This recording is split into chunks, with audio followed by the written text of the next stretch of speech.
Hey guys, George here from Zero Period Productions, and for this week's vlog, I thought I would show off my recording setup.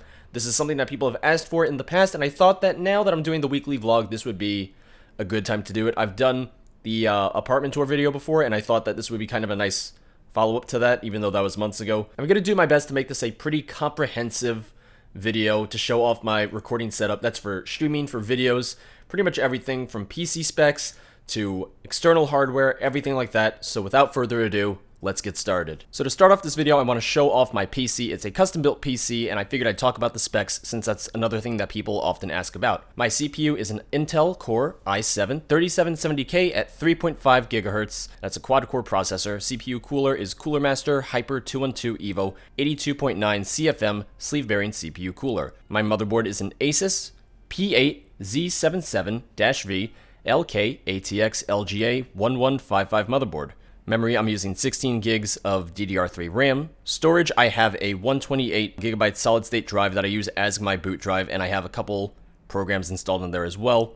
Other than that, I also have two 1 terabyte hard drives and one 2 terabyte hard drive. I use those for installing games, for recording footage, and for exporting my videos as well. I built this computer back in early 2014, and pretty much everything in my computer is the same as when I built it. The only exception to that is the video card, the graphics card, which is a Gigabyte GeForce GTX 1070, 8 gigabytes of VRAM. You can watch the installation video that we did a little while ago. That was a lot of fun to do, and I'm really glad I got it just because it does make games run a lot better, I've noticed. My case is a Roswell Thor V2 ATX full tower case. My power supply is a Seasonic 650 watt 80 plus gold certified fully modular ATX power supply. I do have an optical drive just in case of anything. There's very few situations where I need to use a disk, but I actually used it to install my operating system, and I think I used it for a couple other things. So it's one of those things where it cost like 30 bucks, so I was already putting so much money into the computer that it was just worth getting that just in case of anything. I'm using Windows 8.1 on this machine, 64-bit, and yes, I realized that I could have upgraded to Windows 10, but I was pretty happy with 8.1, and I really didn't want to mess with anything just in the event that something did happen when I switched operating systems. So I'm on 8.1 and I really have no complaints. I'd probably do 10 on a new computer if I got a new computer, if I built a new computer, but right now 8.1 serves all my needs, so I really can't complain at all. I also have a Wi-Fi adapter on this computer. Really don't need it at all, but kind of like the optical drive, it was one of those things where it was cheap and it was just an in case I'm in a situation where I need it sort of thing. And my monitors, I'm doing two monitors. They're both Acer 1080 60Hz monitors, and honestly, they're not terrible, but they're also kind of old, so if you're building a new computer now, I would just recommend getting something a little bit newer, possibly with a higher refresh rate. Now that's just the computer itself. There's obviously some external hardware as well. I have two webcams. I have the Logitech C920 and the Logitech C525. The C920 is the one that I use for my vlogs, for gameplays, for my streams, for stuff like that. The 525 is an older one, and it's not terrible, but I just use it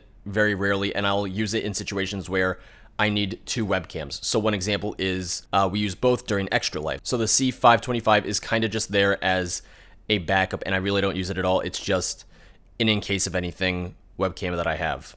My microphone is the Audio-Technica AT2020 USB version. I absolutely love it. It really is great. Before this, I used the Blue Yeti, which was not terrible, but it picked up a lot more background noise, and living in the city, I want to try and reduce that as much as possible. I still use the Blue Yeti for podcasts or anything that involves more of a group type situation. It is a great microphone, and it would work a lot better for me if I lived somewhere quieter, but it is still a good microphone. So if you're deciding between the Audio-Technica and the Blue Yeti, my recommendation would be, it depends on your situation. If you're doing more group stuff where you want a microphone that can pick up more of a general area, I would recommend the Blue Yeti.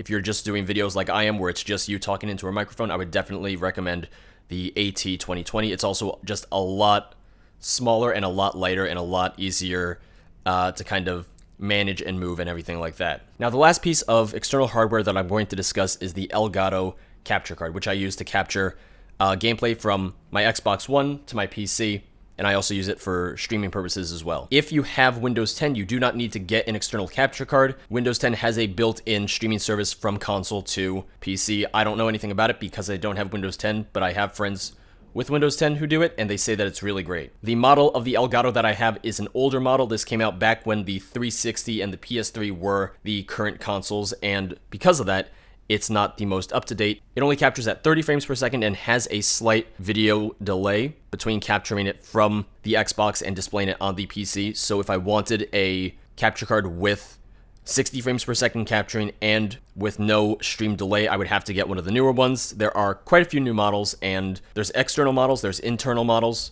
So it's kind of just up to you if you're looking for a way to capture from your console to your PC, but you can't do it through Windows 10 if you don't have it, or you just want to get something a bit more physical. So now that we're done talking about the hardware aspect of my setup, let's talk about the software and everything that I use for recording, streaming, and editing videos. For most videos, I use OBS Classic to record gameplay and gameplay audio, and I use Audacity to record my microphone audio. I intentionally don't record my microphone audio through OBS. That way I can keep the two tracks separate and can edit them separately as well. Both OBS and Audacity are free programs, and they both work perfectly for what I need them for. There are some videos that I record using Fraps, and unlike OBS, this is a paid program and costs about 40 bucks. There are some games that really don't work well with OBS, and in those cases I'll switch to Fraps for recording. Some examples are both Knights of the Old Republic games, as well as the original Mass Effect. For streaming, I use OBS Studio, which is the newer version of OBS.